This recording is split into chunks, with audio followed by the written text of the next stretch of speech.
नमस्कार दोस्तों, मैं हूं सुभाष चंद्रा। आपको अपना YouTube channel Subhash Mac talk पे स्वागत है। आज हम आपको जीएस अर्थात पॉलिटिक्स में हम संविधान जिसे आप कहते हो उसमें हम आज आपको मौलिक अधिकार जिसे आप मूल अधिकार या तो आप इंग्लिश में क्या कहते हो फंडामेंटल राइट्स कहते हो उसको पढ़ाने वाले हैं। और ये वीडियो सच में आपके लिए बहुत इंपॉर्टेंट होने वाला है।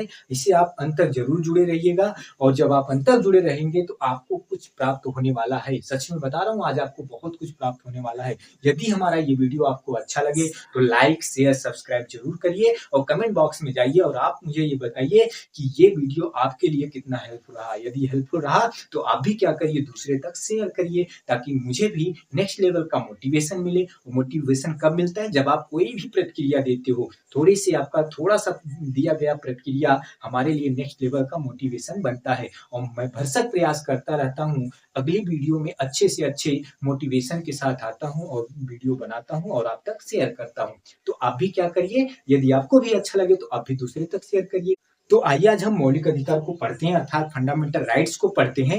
ये जो मौलिक अधिकार है ना, ये हमारे आपके लिए अर्थात ये व्यक्ति के लिए, जनता के लिए है, न कि ये किसी सरकारी संस्था अर्थात किसी प्राइवेट सेक्टर या कंपनियों के लिए ये नहीं है, बल्कि ये किसके लिए है? हमारे आपके लिए, व्यक्ति के लिए है। ये जो मौलिक अधिकार है ना, ये संविधान के भाग 3 में इसका जिक्र किया गया है। मौलिक अधिकार का अर्थात भारत के संविधान के भाग 3 में मौलिक अधिकार अर्थात मूल अधिकार जिसे आप इंग्लिश में फंडामेंटल राइट्स कहते हो उसका जिक्र किया गया है। और ये जो मौलिक अधिकार है इसका अनुच्छेद 12 से लेकर 35 तक इसमें जिक्र किया गया है। अर्थात 12 से लेकर 35 तक अनुच्छेद में मौलिक अधिकारों का जिक्र किया गया है।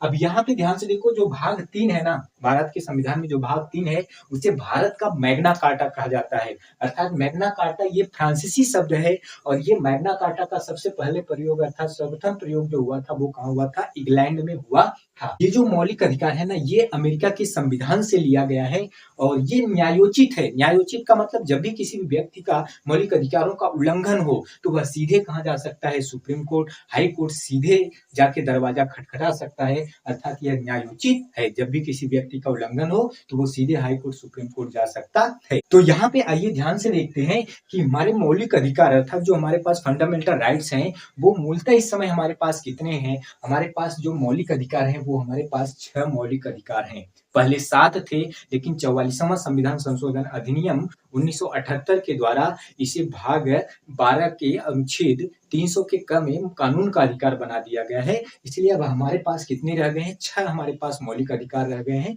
जो इस प्रकार हैं। अर्थात हमारे पास सबसे पहला जो मौलिक अधिकार है वो क्या है? समता का अधिकार है। अर्थात ये अनुच्छेद 14 से लेकर 18 तक है। 14 से लेकर 18 तक में केवल 4 मत समझिएगा, 14 से लेकर 18 तक 5 अनुच्छेद हैं। अर्थात 14, 15, 16, 17, 18 हमारे पास समता के अधिकार में 5 अनुच्छेद हैं। और ये कौन कौन से हैं हम नेक्स्ट वीडियो में हम क्या करेंगे, इससे विशेष चर्चा करेंगे।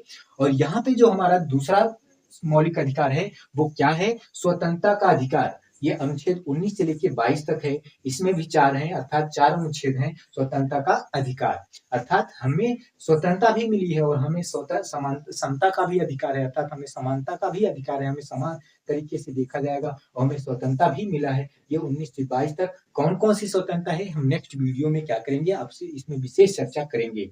और तीसरा जो हमारा है शोषण के विरुद्ध अधिकार, ये अनुच्छेद 23 से लेकर 24 अर्थात इसमें 2 अनुच्छेद हैं शोषण के विरुद्ध अधिकार। और चौथा जो है ये कौन सा मूल अधिकार है? अर्थात धर्म की स्वतंत्रता का अधिकार।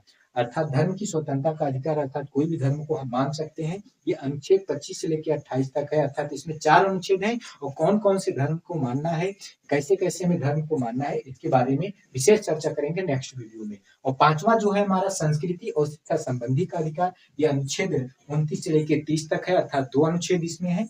और छठवां जो है संवैधानिक उपचारों का अधिकार, अनुच्छेद 32 है इसमें, अर्थात 1 अनुच्छेद है संवैधानिक उपचारों का अधिकार। अब मैं आपको बता दूं, जब भी कभी भी हमारे मूल अधिकारों का हनन होता है या उल्लंघन होता है तो हम क्या करते हैं? सीधे सुप्रीम कोर्ट का दरवाजा खटखटा सकते हैं या हाई कोर्ट का।